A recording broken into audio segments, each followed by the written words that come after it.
Nuages de poussière, immeubles effondrés, corps enfouis sous les décombres. La Ghouta orientale est en proie à de violents affrontements entre les rebelles et l'armée syrienne. 36 heures après le vote du Conseil de sécurité des Nations Unies d'une résolution réclamant un cessez-le-feu sans délai, les frappes se sont poursuivies.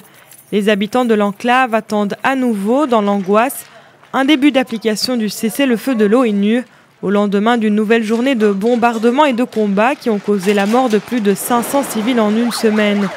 Les Nations Unies exigent une trêve d'1 mois en Syrie pour distribuer de l'aide humanitaire et évacuer des blessés. Cette résolution est le minimum que nous puissions faire pour le peuple syrien. Nous devons surveiller sa mise en œuvre sur le terrain. C'est un petit pas pour soulager la souffrance du peuple syrien. Il reste encore beaucoup de travail à faire pour mettre fin à la crise. Nous réitérons qu'une solution politique est le seul moyen de résoudre la crise en Syrie. Les forces du régime ont lancé le 18 février une intense campagne aérienne contre la Ghouta orientale, qui est le prélude, selon un média pro-régime, à une offensive terrestre pour reconquérir cette région.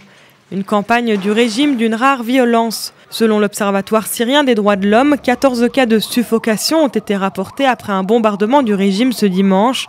De nouvelles accusations d'attaques chimiques ont été lancées par un groupe rebelle qui a pointé du doigt le régime, mais Moscou a réfuté ces allégations. Un médecin a pourtant précisé qu'une odeur de chlore se dégageait des vêtements et de la peau de la plupart des patients. Beaucoup ont des difficultés respiratoires et des irritations au niveau des yeux et de la peau.